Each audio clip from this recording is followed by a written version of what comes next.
today's vlog, we're visiting the beautiful village of Ironbridge, nestled on the banks of the River Severn near Telford, as well as a visit to the Ironbridge Gorge Museum, arguably the location of the start of the Industrial Revolution. We stayed as a family in the nearby YHA Coalbrookdale, which is perfectly located in the centre of Ironbridge, which is a designated World Heritage Site.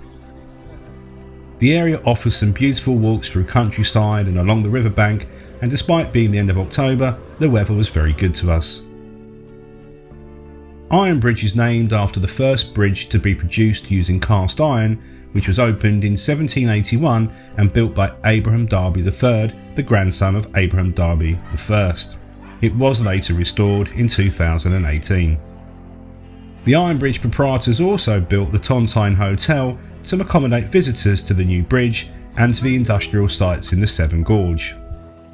Abraham Darby perfected the technique of smelting iron with coke in the nearby Coalbrookdale furnace, allowing much cheaper production of iron and kick-starting the Industrial Revolution. The Coalbrookdale Museum of Iron is one of 10 Ironbridge Gorge museums administered by the Ironbridge Gorge Museum Trust.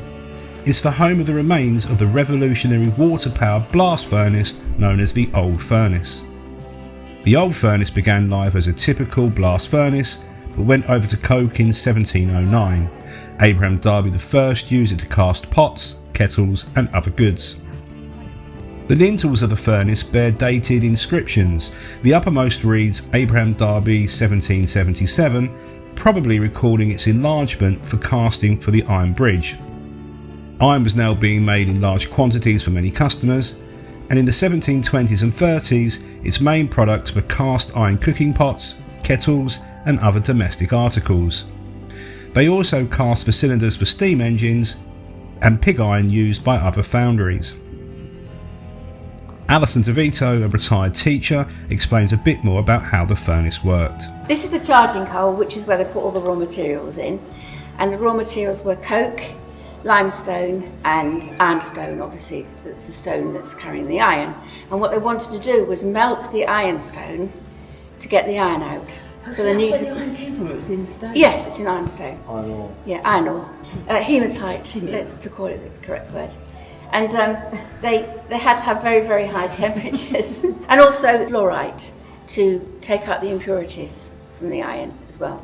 And that was a flux. And so in there, and then the bellows blowing in the air to make it hotter and hotter because oxygen supports combustion. Then the iron, when it was molten, came out and flowed into the pig beds, which you'll be able to see along the side there. And the pig beds are where the molten iron came out and it solidified in beds. And they're called pig beds because it looks like a sow feeding her piglets.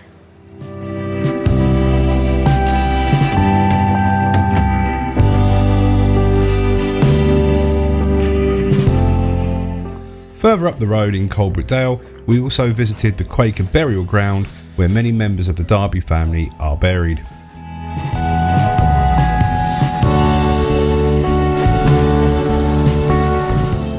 After this walk, we headed to the nearby Coalbrook Inn for a refreshing pint of beer or two.